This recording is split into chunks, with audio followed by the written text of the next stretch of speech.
Hello everyone. आज की इस वीडियो में हम बात करने वाले हैं जैन धर्म के बारे में। तो जैन धर्म से रिलेटेड जितने भी कॉन्सेप्ट होंगे आज उसको क्लियर करेंगे, और उसके बाद जितने भी प्रीवियस ईयर क्वेश्चंस पूछे गए जैन धर्म से रिलेटेड उनको भी हम डिस्कस करने वाले हैं। ठीक है।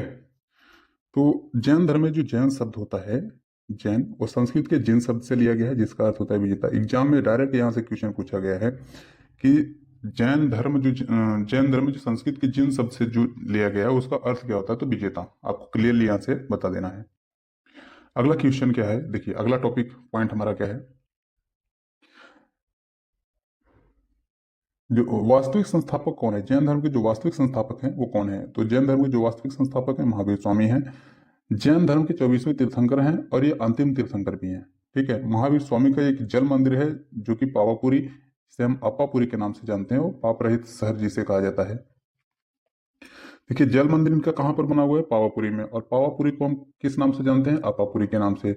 और अप्पापुरी को पाप रहित शहर के नाम से भी जाना जाता है, और जो कि बिहार में है। और बनवाया किसने था, नंदीवर्धन ने। देखिए ये एग्जाम में डायरेक्टली क्वेश्चन पूछा गया है कि जैन धर्म के 24वें तीर्थंकर महावीर स्वामी का जो जल मंदिर है किसने बनवाया था, तो नंदीवर्धन ने बनवाया था। ठीक है। अगर आपको जल मंदिर का तस्वीर देखना है कैसी दिखती है वो जल मंदिर, तो आप यहाँ से देख सकते हैं। मैं इसको थोड़ा सा जूम कर देता हूँ। आप एक बार यहाँ से तस्वीर देख लीजिए कोई जल मंदिर कैसी बनी हुई है, क्योंकि एग्जाम में पूछा पूछा गया क्वेश्चन है। देखिए यहाँ से ये मंदिर है जो कि पूरा का पूरा पानी है, इसके चारों तरफ यहाँ पर ये सब पानी है, पानी में बना हुआ ये मंदिर है। और यहाँ से जाने का एक रास्ता है, ब्रिज बना हुआ है। ठीक है। यहाँ पर पर्यटक जाते हैं और घूम करके आते हैं। और इसकी एक और तस्वीर मैंने लगा रखी है, ये देखिए यहाँ पर, ये रही दूसरी तस्वीर, ये रही पहली तस्वीर। ठीक। उसके बाद अगले पॉइंट पर चलते हैं। जैन धर्म के अन्य तीर्थंकर जो हैं उनके बारे में डिस्कस कर। देखिए पहले तीर्थंकर जो हैं ऋषभदेव हैं, जिन्हें हम आदिनाथ के नाम से जानते हैं, और इनका जन्म अयोध्या में हुआ है। दूसरे हैं अजीतनाथ, तीसरे हैं संभवनाथ, चौथे हैं अभिनंदननाथ। अब देखिए अभिनंदननाथ और अजीतनाथ जो पहले तीर्थंकर हैं और चौथे तीर्थंकर हैं, इन दोनों में एक कॉमन चीज क्या है कि इनका भी जन्म अयोध्या में हुआ है और इनका भी जन्म अयोध्या में हुआ है। अभिनंदननाथ और ऋषभदेव यानी आदिनाथ, इन दोनों को आपको एक दिमाग में रख लेना है, क्योंकि यहाँ से क्वेश्चन बना हुआ है कि जैन धर्म के कौन कौन से तीर्थंकर हैं जिनका जन्म अयोध्या में हुआ है, या फिर उस पवित्र शहर का नाम बताइए जहाँ पर जैन धर्म के दो तीर्थंकरों का जन्म स्थान है, या फिर जन्म स्थान माना जाता है। ठीक है। मतलब कुछ ऐसा इस टाइप का क्वेश्चन बना हुआ है। तो आप अयोध्या के एक बार ध्यान से देख लीजिए। अयोध्या की तस्वीर है, मैंने तस्वीर लगा रखी है अयोध्या। आप एक बार क्लियर आउट कर लीजिए, क्योंकि यहाँ से क्वेश्चन बना है। जब मैं प्रीवियस ईयर क्वेश्चंस को अभी डिस्कस करूंगा, सीट के नीचे मैंने डाल रखी है प्रीवियस ईयर क्वेश्चंस को, जब मैं वहां पर चलूंगा तो आपको यहाँ से चीजें आपको पॉइंट आउट, मैं इसलिए बार बार बोल रहा हूँ कि इसको ध्यान में रखिए। वहां पर आपको मिलेगा ये सारे क्वेश्चंस मिल जाएंगे। ठीक है। आगे बात करते हैं। यहाँ से चौथे तक हो गए थे, अभिनंदनाथ तक। उसके बाद कौन से सातवें कौन है, सुपार्श्वनाथ। एक मिनट। यहाँ से सातवें कौन है तीर्थंकर, सातवें तीर्थंकर सुपार्श्वनाथ। 16वें हैं शांतिनाथ, 21वें है नेमिनाथ, और 22वें है अरिष्टनेमी। 23वें है सुपार्श्वनाथ, यानी सुपार्श्वनाथ नहीं पार्श्वनाथ, जिनका एक पार्श्वनाथ मंदिर है। कहाँ है, कर्नाटक के पट्टादकल में। और किस वंश द्वारा बनवाया गया था, राष्ट्रकूट वंश द्वारा। देखिए अब 23वें तीर्थंकर पर जैसे ही मैं पहुंचा, तो यहाँ पर 23वें तीर्थंकर से रिलेटेड जितने भी क्वेश्चन पूछे गए प्रीवियस ईयर में, मैं उनको पॉइंट आउट करूंगा ना कि कौन कौन से क्वेश्चन यहाँ से पूछे जाते हैं, 23वें तीर्थंकर इंपॉर्टेंट है कि नहीं है। अब ये इतने इंपॉर्टेंट है कि इनका एक मंदिर बना हुआ है, पार्श्वनाथ मंदिर। कहाँ, कर्नाटक के पट्टादकल में इनका एक मंदिर बना हुआ है। और इस मंदिर को किसने बनवाया था, राष्ट्रकूट वंश के लोगों ने बनवाया था। तो यहाँ से क्वेश्चन पूछा जाता है कि पार्श्वनाथ का जो पार्श्वनाथ मंदिर है, या फिर जैन नारायण मंदिर। देखिए जैन धर्म में जितने भी तीर्थंकर हैं, अगर किसी भी तीर्थंकर का कोई मंदिर है तो वो जैन नारायण मंदिर होता है। जैन धर्म के पहले तीर्थंकर हो गए, दूसरे हो गए, 24वें हो गए, 23वें, या फिर चौथे तीर्थंकर हो गए। अगर इन सब का कहीं भी कोई भी मंदिर बना है तो वो जैन नारायण मंदिर होता है।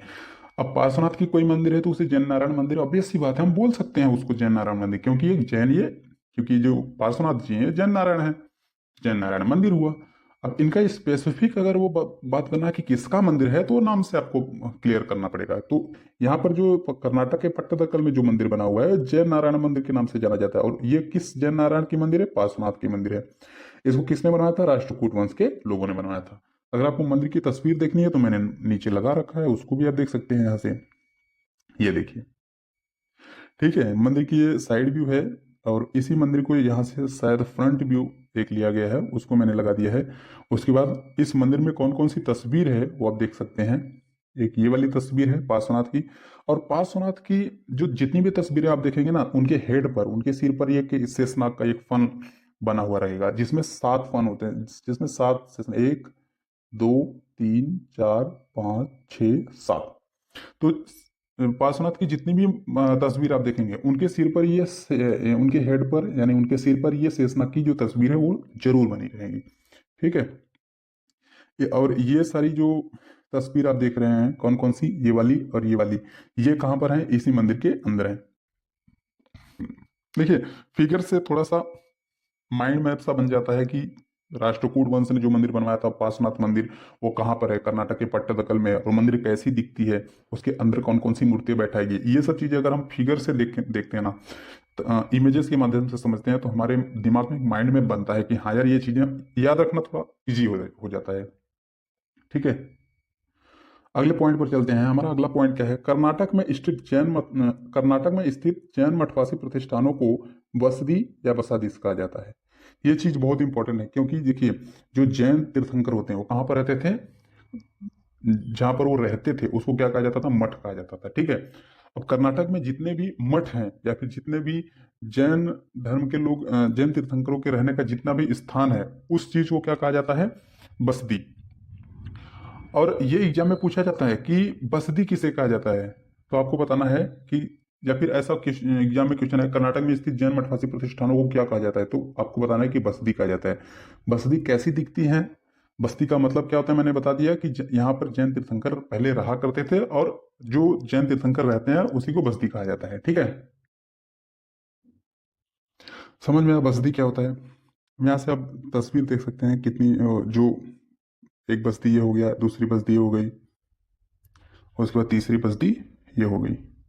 ठीक है, बस्ती का मतलब होता है यहाँ पर जैन धर्म के तीर्थंकर यहाँ पर रहते थे, इसलिए इसे बस्ती कहा जाता है। तो जैन धर्म के जितने भी तीर्थंकर हैं, जहाँ पर रह चुके हैं, जहाँ पर रहते हैं, उसको बस्ती के नाम से जाना जाता है। देखिए, यहीं पर भगवान शिव का नवलिंग मंदिर है। और नवलिंग मंदिर की खास बात क्या है कि देखो, यहाँ से मैं दिखाता हूँ, नवलिंग मंदिर की कितनी तस्वीरें मैंने लगाई हैं, 1 2 3 4। देखिए, जो मंदिर है, इस मंदिर में भगवान शिव की 9 मूर्तियां रखी गई, इसलिए इसे नवलिंग मंदिर के नाम से जाना जाता है। देखिए, पहली मूर्ति ये है, दूसरी ये है, तीसरी, चौथी, पांचवी, और एक ये रहा 6, और ये 7, ये 8, और ये व्हाइट वाला, तो 9 हो गया ना। तो भगवान शिव की यहाँ पर कितनी मूर्तियां बैठाई गई हैं, कि कितनी मूर्तियां रखी गई हैं, 9, इसलिए इसे नवलिंग मंदिर मंदिर के नाम से जाना जाता है। इसी मंदिर को आप थोड़ा सा अलग अलग एंगल से देख सकते हैं। एक तो ये हो गया, दूसरा ये, उसी मंदिर को थोड़ा पास जाकर के जूम करके फोटो लिया गया, और उसी मंदिर को थोड़ा और जूम करके फोटो लिया गया है। ठीक है, उसके बाद अगले पॉइंट पर चलते हैं। अगला पॉइंट क्या है हमारा, देखिए, राष्ट्रकूट वंश ने एलोरा की गुफा में, एलोरा की गुफा में, जो कि महाराष्ट्र में है, कैलाशनाथ मंदिर बनवाया था। ठीक है, तो पूछा जाता है क्वेश्चन में, एलोरा की गुफा में कैलाशनाथ मंदिर किस वंश द्वारा बनवाया गया था, तो राष्ट्रकूट वंश द्वारा बनवाया गया था। ठीक है, और आपको अगर इमेजेस देखनी है इसकी, कि ये राष्ट्रकूट वंश ने जो एलोरा की गुफा में जो मंदिर बनवाया है वो कैसी दिखती है, तो आप यहाँ से देख सकते हैं। ये देखिए, ये जो मंदिर बनी हुई ना, पूरा का पूरा मंदिर एक गुफा के अंदर है, ये देख रहे हैं गुफा, इस गुफे के अंदर ये मंदिर बनी हुई है। इमेजेस के माध्यम से थोड़ा सा याद रखना आसान हो जाता है। ठीक है, इसलिए मैंने सारे के सारे जितने भी पॉइंट्स मैं बोल रहा हूँ, सारे के सारे पॉइंट्स के लिए एक इमेज तो तैयार रखा है। ठीक, यहाँ से देख सकते हैं, उसी मंदिर का एक दूसरा पिक है। एक पिक तो ये हो गया, और दूसरा पिक ये है जो कि साइड से लिया गया है। ये यहाँ से इसके अगल बगल वाला एरिया देख रहे हैं, ये पूरा का पूरा एक गुफा है, एक केव है, जो कि महाराष्ट्र के एलोरा गुफा है। इसको महाराष्ट्र की एलोरा एलोरा गुफा बोला जाता है। और यहीं पर ये नवलिंग मंदिर, सॉरी, और ये यहीं पर एक कैलाशनाथ मंदिर बनवाया गया है। नवलिंग मंदिर तो कहीं और पर है। उसके बाद अगला पॉइंट हमारा क्या है, कौशाम्बी में जैन धर्म और बौद्ध धर्म दोनों के प्रसिद्ध तीर्थ स्थल है। अब यहाँ से क्वेश्चन पूछा जाता है एग्जाम में कि कौन सा ऐसा पवित्र जगह है जहाँ पर जैन धर्म और बौद्ध धर्म दोनों के एक पवित्र तीर्थ स्थल है। तो कौशाम्बी एक ऐसा जगह है ना, जहाँ पर जैन धर्म और बौद्ध धर्म के दोनों दोनों ही धर्मों के प्रसिद्ध तीर्थ स्थल है। कौन कौन से तीर्थ स्थल है, देखिए, एक तो पहला ये है तीर्थ स्थल, ये रहा। ये क्या है भैया, देखिए, जैन धर्म का तीर्थस्थल है, प्रभासगिरी जैन तीर्थ के नाम से ये प्रसिद्ध है। कौशाम्बी उत्तर प्रदेश में ये है। यह भगवान पद्म प्रभा छठवें जैन तीर्थंकर का जन्म स्थान माना जाता है। ठीक है, तो समझ में आया ना, छठवें जैन तीर्थंकर जो होते हैं उनका जन्म स्थान है ये, और उन्हीं के जन्म स्थान की जगह पर ये मंदिर बनवा दिया गया। ये पूरा व्हाइट संगमरमर से बना हुआ मंदिर है, और प्रभासगिरी जैन तीर्थ के नाम से ये प्रसिद्ध है। कहाँ है? तो कौशाम्बी उत्तर प्रदेश में। ये मंदिर कहाँ है? कौशाम्बी उत्तर प्रदेश में। उसके बाद अगला, दूसरी चीज क्या है, बौद्ध धर्म से रिलेटेड क्या चीजें हैं यहाँ पर? घोषिताराम जो बिहार है कौशाम्बी उत्तर प्रदेश में, घोषिताराम बिहार है एक, और इसकी खास बात क्या है, भगवान बुद्ध ने यहाँ अनेक बार वर्षावास किया था। मतलब जब बारिश होती थी तो भगवान बुद्ध आकर के यहाँ पर रुकते थे, यहाँ पर शरण लेते थे, इसलिए ये जगह भी प्रसिद्ध है जैन धर्म से रिलेटेड। और बौद्ध धर्म से रिलेटेड ये वाली तस्वीर प्रसिद्ध है, और जैन धर्म से रिलेटेड जो तस्वीर पसंद है ये प्रसिद्ध है, और ये वाली है। जैन धर्म से ये व्हाइट वाली है, और बौद्ध धर्म से ये जो ईंट की बनी हुई है ये चीज है।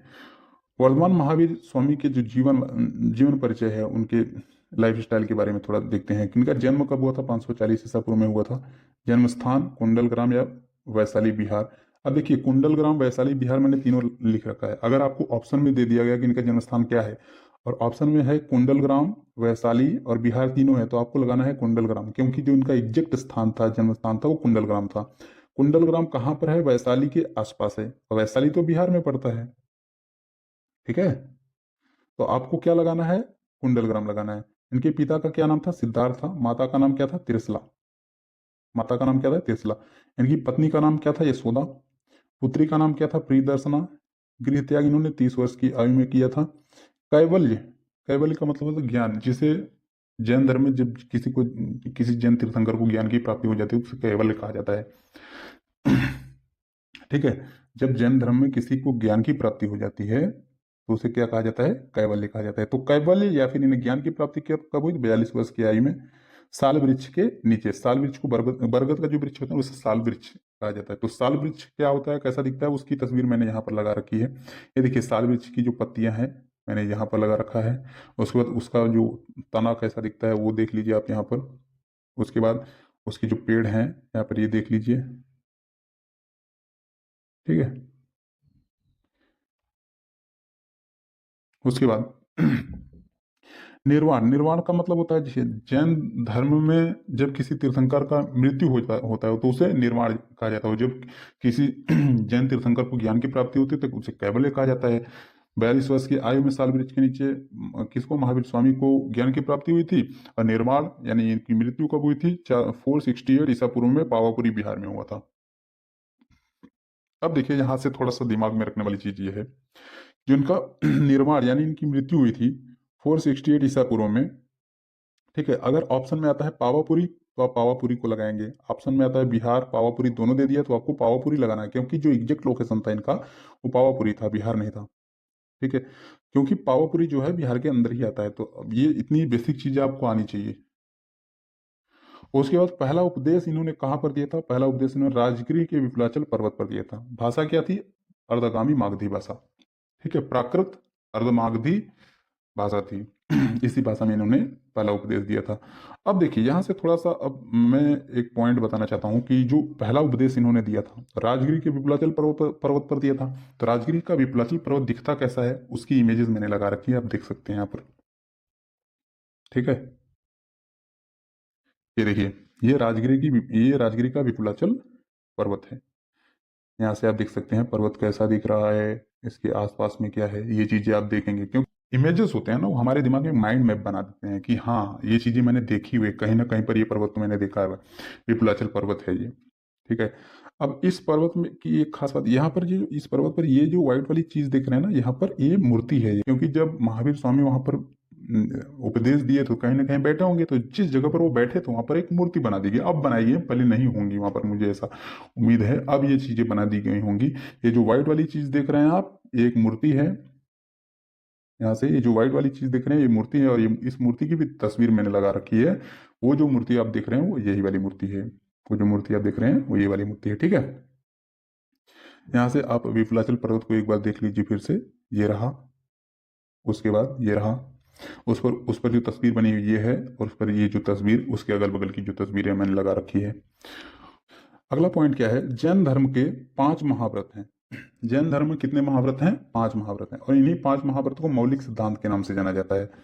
तो क्वेश्चन एग्जाम में ऐसे पूछा जाता है कि जैन धर्म में कितने मौलिक सिद्धांत हैं, तो आपको बताना है कि 5 मौलिक सिद्धांत है या फिर 5 महाव्रत हैं। कितने महाव्रत हैं? 5 महाव्रत हैं। तो पहला क्या है? सत्य, दूसरा अहिंसा, तीसरा अस्तेय, चौथा क्या है? अपरिग्रह, और पांचवा क्या है? ब्रह्मचर्य। तो अस्तेय का मतलब होता है चोरी न करना, अपरिग्रह का मतलब होता है संपत्ति अर्जित न करना, संपत्ति का त्याग करना, ब्रह्मचर्य का मतलब सबको पता है। और ये विपुलाचल पर्वत जो है उसकी एक अगली तस्वीर मैंने यहाँ पर लगा रखी है, यहाँ से देखिए जाने का रास्ता है इस पर। यहाँ पर आप जाएंगे तो एक छोटी सी मंदिर मिलेगी आपको, ठीक है। उसके आगे कौन सा एक नेक्स्ट पॉइंट है हमारा, देखिए एग्जाम में बहुत क्वेश्चन पूछा जाता है कि नवकार मंत्र क्या है। नवकार मंत्र क्या है, ये एग्जाम में क्वेश्चन पूछा जाता है। देखिए जैनियों की जो सार्वभौमिक प्रार्थना है उसे नवकार मंत्र कहा जाता है, और नवकार मंत्र में एक मंत्र है नमो अरिहंताणम, जिसका अर्थ होता है मैं अपने सभी गति कार्यों से मुक्त आत्माओं को नमस्कार करता हूँ। देखिए ये प्रीवियस ईयर क्वेश्चन में पूछा गया है, मैं अपने सभी गति कर्मों से, गति कार्यों से या फिर गति कर्मों से मुक्त आत्माओं को नमस्कार करता हूँ। मैं अपने सभी गति कर्मों से मुक्त आत्माओं को नमस्कार करता हूँ, नमो अरिहंताणम, ठीक है। उसके बाद नमो अयरिया नमः, नमो अयरिया नमः, इसका मतलब क्या होता है? मैं अपने सभी आचार्यों को नमस्कार करता हूँ, ठीक है। इसका मतलब क्या होता है? मैं अपने सभी आचार्यों को नमस्कार करता हूँ। नमो सिद्ध नमः का मतलब होता है मैं सभी सिद्धियों को नमस्कार करता हूँ। नमो उपाध्याय नमः का मतलब क्या होता है?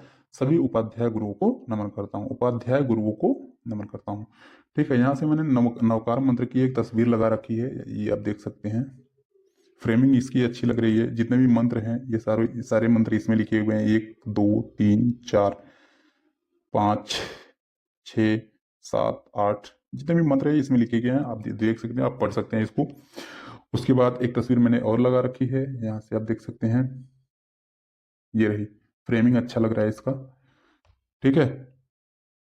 अगला पॉइंट है हमारा, देखिए जैन धर्म में त्रिरत्न है एक। बहुत बार पूछा जाता है कि जैन धर्म के त्रिरत्न कौन कौन से हैं। तो पहला है सम्यक दर्शन, दूसरा है सम्यक ज्ञान, तीसरा है सम्यक आचरण। सम्यक का मतलब होता है सही, सही दर्शन, सही ज्ञान और सही आचरण, ये जैन धर्म के तीनों रत्न है। 3 रत्न के नाम से ये प्रसिद्ध है, जैन धर्म के त्रिरत्न। अब देखिए जैन धर्म जो है किन 2 प्रमुख शाखाओं में बटा हुआ था, उन उसके बारे में बात करते हैं। जैन धर्म की 2 प्रमुख शाखाएं कौन कौन सी हैं? एक तो है श्वेतांबर और एक है दिगंबर। ये जो जैन धर्म 2 शाखाओं में बटा, किस संगीति में बटा था? प्रथम संगीति में बटा था, ठीक है। जैन धर्म किस संगीति में 2 शाखाओं में बटा था? तो वो प्रथम संगीति में बटा था, ठीक है। यहां से देख सकते हैं जैन धर्म में कितनी शाखाएं हैं? 2 शाखाएं हैं, एक तो है श्वेतांबर और एक है दिगंबर। श्वेतांबर शाखा क्या है? स्थूल भद्र के नेतृत्व में सफेद वस्त्र धारण करने वाले जैन भिक्षु जो होते हैं वे श्वेतांबर कहलाते हैं। किसके? स्थूल भद्र के। जो श्वेतांबर शाखा के हेड थे कौन थे? स्थूल भद्र भद्र थे, यानी इसके शिक्षक थे। और इसमें 4 ही महाव्रत है, जो ब्रह्मचर्य है उसको नहीं गिना जाता है श्वेतांबर में। और दिगंबर जो परंपरा है यहाँ की, यहाँ से देख सकते हैं, दिगंबर में भद्रबाहु के नेतृत्व में दक्षिण की ओर जाने वाले जो जैन भिक्षु हैं उन्हें दिगंबर कहा जाता है। तो ये किसके नेतृत्व में ये रहते थे? भद्रबाहु के। मतलब दिगंबर जो परंपरा थी इसका नेतृत्व किसने किया था? भद्रबाहु ने। और ये लोग वस्त्र का त्याग करते थे, इसमें नग्न साधु परंपरा थी, और 5 महाव्रत इनमें शामिल थे, ठीक है। यहाँ से आप देख सकते हैं श्वेतांबर की जो तस्वीरें हैं, यहाँ से एक बार आप श्वेतांबर लोगों की तस्वीर देख सकते हैं। उसके बाद यहाँ पर एक सभा बैठी हुई है जिसमें श्वेतांबर और दिगंबर दोनों लोग मौजूद हैं। इधर देखिए ये सब श्वेतांबर के लोग हो गए, इधर वाले, और इधर से आप जो दिख रहे हैं ये दिगंबर के लोग हो गए। दिगंबर और श्वेतांबर दोनों की सभाएं बैठी हुई हैं, मैंने ये तस्वीर लगा दी है। उसके बाद ये जो जितनी भी तस्वीरें आप देख रहे हैं श्वेतांबर के लोग हैं ये भी।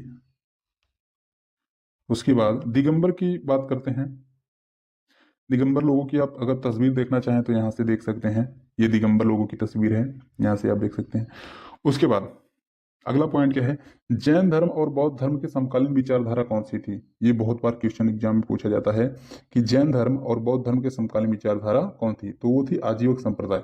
आजीवक संप्रदाय के लोग नियतिवाद में विश्वास रखते थे। नियतिवाद क्या होता है? भाग्य ही सब कुछ है। नियतिवाद का मतलब क्या होता है, भाग्य ही सब कुछ है, इस चीज में ये लोग विश्वास रखते थे। मखली गोसाल जो हैं इसके संस्थापक थे, किसके, आजीवक संप्रदाय के। ये बहुत बार एग्जाम में पूछा गया क्वेश्चन है कि आजीवक संप्रदाय के जो संस्थापक हैं वो कौन है, मखली गोसाल हैं।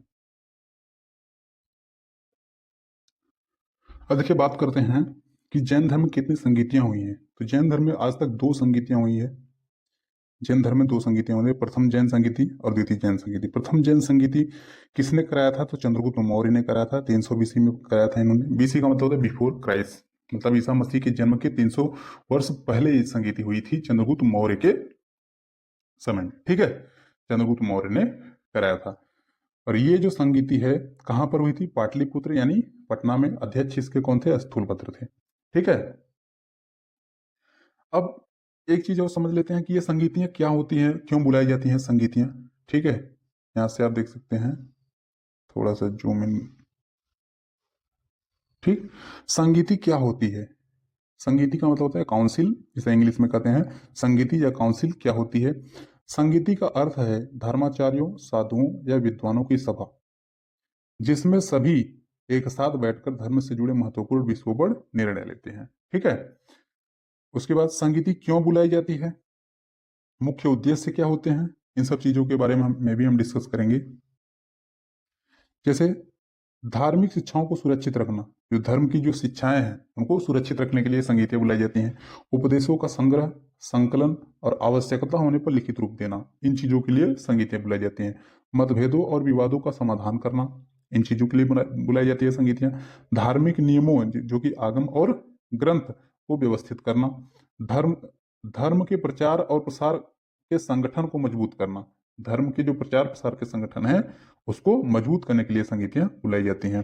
अब प्रथम जो जैन संगीति हुई थी, यहां से देख सकते हैं जैन धर्म की पहली संगीति में क्या हुआ था, इस चीज के बारे में हम देखते हैं। स्थान क्या था इसका, पाटलिपुत्र।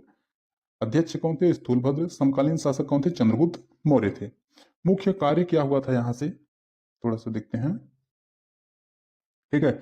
मुख्य कार्य क्या हुआ था, भगवान महावीर की शिक्षाओं का संकलन और संरक्षण किया गया ताकि वे आने वाली पीढ़ियों तक सुरक्षित रहे, ठीक है। तो पहली संगीति में क्या हुआ था और संगीतियां क्यों बुलाई जाती हैं और इसके परिणाम क्या हुए थे, ये चीजें मैंने आपको पहली संगीति के समझा दी है। अब चलते हैं, अब बात करते हैं द्वितीय संगीति के बारे में, ठीक है। यहाँ से द्वितीय संगीति 512 ईस्वी में हुआ था, वल्लभी गुजरात में हुआ था। जो स्थान था इसका द्वितीय संगीति का कहाँ पर था, वल्लभी गुजरात में। अध्यक्ष इसके कौन से, देवर्षि क्षमा श्रवण। अध्यक्ष कौन थे, देवर्षि क्षमा श्रवण, ठीक है। अब यहां से देखते हैं कि जो द्वितीय संगीति है वल्लभी गुजरात में हुई थी, वो बुलाई क्यों गई थी। द्वितीय जैन संगीति वल्लभी गुजरात में हुआ था, क्यों बुलाई गई थी ये संगीति, भगवान महावीर की शिक्षाएं मौखिक रूप से चली आ रही थी, जिनके विलुप्त होने का खतरा था। भगवान महावीर की शिक्षाएं जो थी मौखिक रूप से चली आ रही थी, जिनके विलुप्त होने का खतरा था, इसलिए यह संगीति बुलाई गई थी। जैन साधुओं में मतभेद बढ़ रहे थे, जो जैन भिक्षु होते थे, जैन साधु होते थे, उनमें मतभेद बढ़ रहे थे, ठीक है। जैन आगमों को संकलित, व्यवस्थित और लिखित रूप देने की आवश्यकता थी, इसलिए द्वितीय संगीति बुलाई गई। जैन धर्म, अब यहां से देखिए, जैन धर्म की शिक्षाओं को व्यवस्थित भविष्य के लिए सुरक्षित रखना था। द्वितीय संगीति बुलाने का एक और रीजन यह था कि जैन धर्म की जो शिक्षाएं थी उसको भविष्य के लिए सुरक्षित रखना आवश्यक था। उसके बाद इस जो द्वितीय जैन संगीति हुई थी इसके क्या परिणाम हुए थे, उस परिणाम के बारे में थोड़ा सा देखते हैं, ठीक है। इसके परिणाम क्या हुए थे, जैन आगमों को पहली बार लिखित रूप में संकलित किया गया। जैन धर्म के ग्रंथों को व्यवस्थित संकलन हुआ। महावीर स्वामी की शिक्षाएं स्थायी रूप से सुरक्षित हो गई। श्वेतांबर परंपरा के आगमों को मान्यता मिली। आगम मतलब ग्रंथ, जो श्वेतांबर परंपरा के जितने भी ग्रंथ थे, जितने भी आगम लिखे गए थे, उनको मान्यता मिली। जैन धर्म के प्रचार प्रसार और संरक्षण को मजबूती मिली, ठीक है। उसके बाद हम क्या हमारा अगला पॉइंट क्या है, देखिए प्रमुख ग्रंथ क्या है, ठीक है। ग्रंथ, जैन धर्म में प्रमुख ग्रंथ कौन कौन से हैं और ग्रंथों को आगम कहा जाता है। जैन धर्म में कितने आगम हैं, कितने ग्रंथ हैं, उन सब चीजों को आज हम देखने वाले हैं। देखिए कल्पसूत्र की रचना किसने की थी, भद्रबाहु ने। कल्पसूत्र किसने लिखा था, भद्रबाहु ने। ये जैन धर्म का एक ग्रंथ है कल्पसूत्र। इसको किसने लिखा था? भद्रबाहु ने। और ये जैन धर्म का सबसे महत्वपूर्ण ग्रंथ है। एग्जाम में क्वेश्चन कैसे पूछा जाता है कि जैन धर्म का सबसे महत्वपूर्ण ग्रंथ कौन सा है, तो आपको बताना है कि कल्पसूत्र। और एग्जाम में ये भी क्वेश्चन पूछा जाता है कि जो जैन धर्म का कौन सा ऐसा आगम है जिसमें अहिंसा की चर्चा है, तो वो कौन सा एक आगम है? सूत्र कृतांग सूत्र। यहाँ से आप देख सकते हैं सूत्र कृतांग सूत्र में अहिंसा की चर्चा है।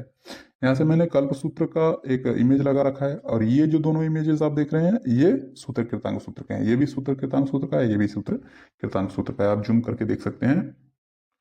अब नेक्स्ट पॉइंट क्या है हमारा, देखिए महावीर स्वामी और उनके अनुयायियों द्वारा, महावीर स्वामी और उनके अनुयायियों द्वारा दी गई लगभग 1500 से 1600 वर्ष पहले की शिक्षाओं का जो संग्रह है, यानी उनकी जो बुक्स हैं, ग्रंथ है, आगम है, उन सबको गुजरात के वल्लभी में रखा गया है। गुजरात के वल्लभी में एक म्यूजियम बना हुआ है, उसमें ये चीजें रखी गई हैं। यहाँ से आप म्यूजियम जो रखा बना है उसकी तस्वीर देख सकते हैं।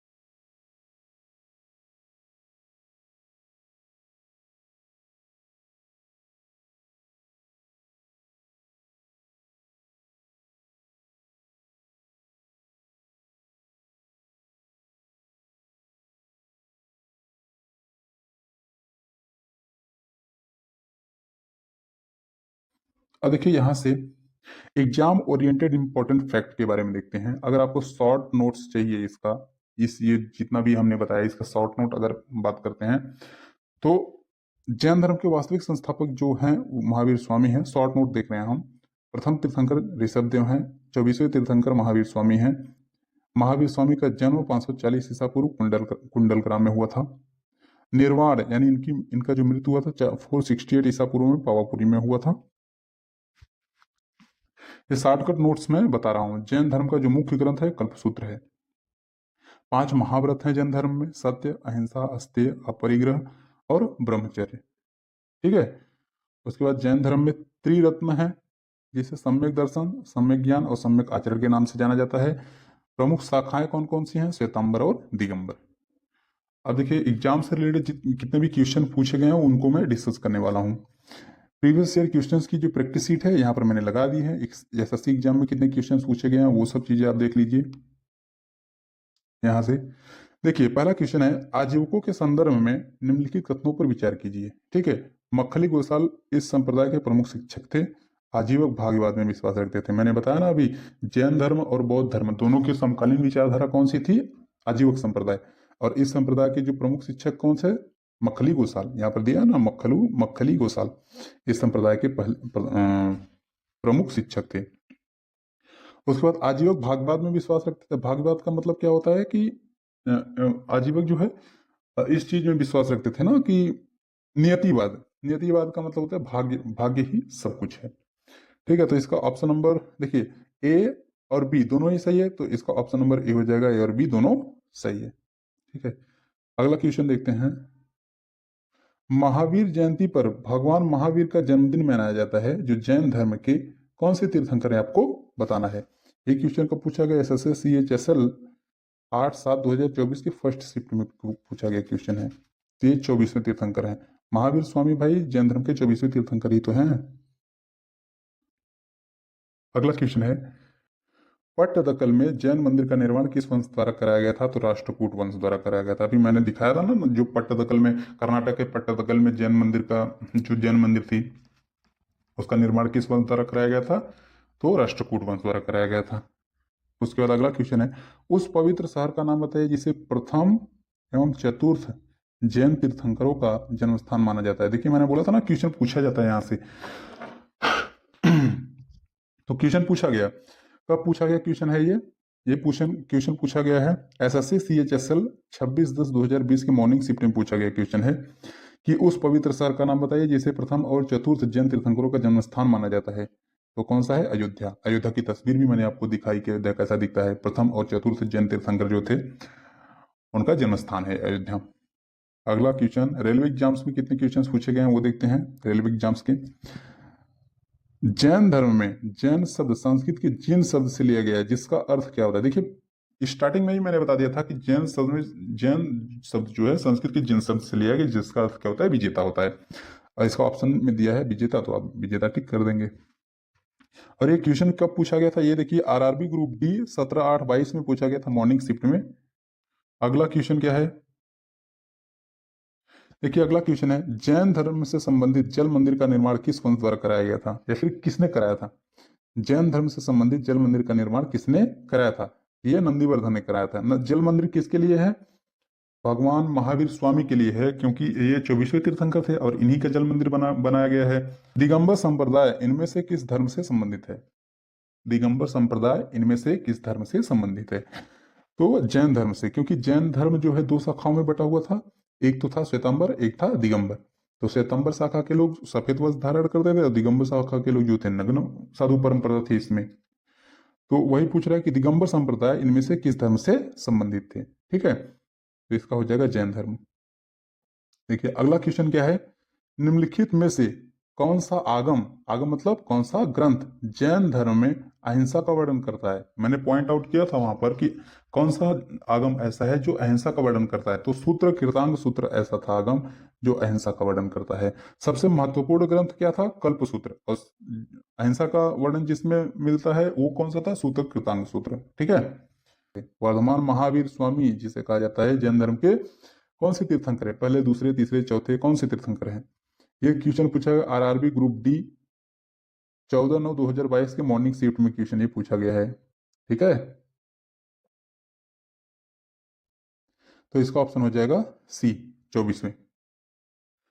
उसके बाद महावीर स्वामी का जन्म कहाँ हुआ था? महावीर स्वामी का जो जन्म है वो कहाँ पर हुआ था? महावीर स्वामी यानी 24वें तीर्थंकर, इनका जन्म कहाँ हुआ था? कुंडल ग्राम। ठीक है, देखिए हमने जो नोट्स में लिखा है कुंडल ग्राम वैशाली बिहार लिखा है। देखिए यहाँ पर वैशाली भी है, कुंडल ग्राम भी है, तो आप वैशाली नहीं लगाएंगे, आप लगाएंगे कुंडल ग्राम, क्योंकि जो एग्जैक्ट लोकेशन था इनका कुंडल ग्राम था। कुंडल ग्राम कहाँ था? वैशाली के पास में था। अगला क्वेश्चन क्या है देखते हैं, महावीर स्वामी और उनके अनुयायियों द्वारा लगभग 1500 वर्ष पहले दी गई शिक्षाओं का संग्रह वर्तमान में किस स्थान पर ज्यों का त्यों रखा गया है? ये चीजें मैंने बताया ना, गुजरात के एक वल्लभी स्टेडियम है, म्यूजियम है, गुजरात का जो वल्लभी म्यूजियम है वहां पर भगवान महावीर और उनके अनुयायियों द्वारा दी गई शिक्षाओं का संग्रह रखा गया है। भाई म्यूजियम में वो चीजें रखी गई है जो उनके ग्रंथ थे, जो उनके आगम थे, उन चीजों को वहां पर व्यवस्थित रखा गया है। कहाँ? गुजरात के वल्लभी म्यूजियम में। तो गुजरात के वल्लभी म्यूजियम में ये चीजें रखी गई हैं। अगला क्वेश्चन क्या है, जैनियों की, देखिए क्वेश्चन पूछा ना, जैनियों की सार्वभौमिक प्रार्थना नवकार मंत्र में नमो अरिहंताणम का शाब्दिक अर्थ क्या है? कब पूछा गया? आरआरबी ग्रुप डी 30/9/2022 के आफ्टरनून में पूछा गया है। और ऑप्शन देखिए क्या है, मैं सभी आध्यात्मिक गुरुओं या दिव्य शिक्षकों को नमस्कार करता हूं। नहीं, ये तो नहीं होगा। मैं उन सभी आत्माओं को नमस्कार करता हूं जो अपने सभी गति कार्य कर्मों से मुक्त हो गई हैं। तो ये सही हो जाएगा, ऑप्शन नंबर 20 का सही होगा। देखिए जो भी ऑप्शन सही है ना, मैं उसको थोड़ा सा आगे करके रखा हूँ। ऑप्शन नंबर ए और बाकी की जो ऑप्शन है वो देखिए एक लाइन में, जबकि जो बी है उसको थोड़ा सा मैंने आगे करिए, क्योंकि मुझे एग्जैक्ट समझ में आ जाए कि हाँ क्या थी। और जो हमारे नोट्स हैं उसमें सारे के सारे पॉइंट्स, सारे के सारे टॉपिक्स आप उसमें से देख सकते हो, वहां से मैच कर जाएगा। मैं उन सभी आत्माओं को नमस्कार करता हूं जो अपने सभी गत कर्मों से मुक्त हो गई हैं। अगला क्वेश्चन क्या है, नेक्स्ट क्वेश्चन है हमारा, जब एक तीर्थंकर अपने नश्वर शरीर को छोड़ता है, ध्यान से सुनना, जब एक तीर्थंकर अपने नश्वर शरीर को छोड़ता है तो इसे के रूप में जाना जाता है। किस रूप में जाना जाता है? तो भाई निर्वाण के रूप में। मैंने बताया ना, जब जैन धर्म में किसी तीर्थंकर की मृत्यु होती है तो उसे निर्वाण कहा जाता है, और जब किसी को ज्ञान की प्राप्ति हो जाती है तो उसे कैवल्य कहा जाता है। ठीक है, अगला क्वेश्चन है, जैन मठवासी प्रतिष्ठानों को क्या कहा जाता है? तो बसदी या बसादी कहा जाता है। मैंने दिखाया था 4 बस्तियां मैंने दिखाई थी कर्नाटक में स्थित जितनी भी 4 बस्तियां थे, मैंने इमेजेस दिखाया आपको। और बस्ती क्या होता है? जो जैन धर्म के तीर्थंकर है ना, वो लोग वहां पर रहते थे या फिर रह चुके हों। जहां पर जैन धर्म के तीर्थंकर पहले रहते थे या फिर अभी भी रहते हैं तो उसे बस्ती कहा जाता है। ये विशेष रूप से ये कर्नाटक में ऐसा बस्ती कहा जाता है। बाकी अन्य जगह पर आप देखेंगे तो वहां पर मठ भी कह दिया जाता है उसको, कि जहां पर जैन धर्म के तीर्थंकर रहते हैं उसको मठ कहा जाता है। लेकिन कर्नाटक में स्पेशली अगर अगर आप जाएंगे तो उसको बस्ती कहा जाता है। ठीक है, तो इतने ही क्वेश्चंस थे शायद से।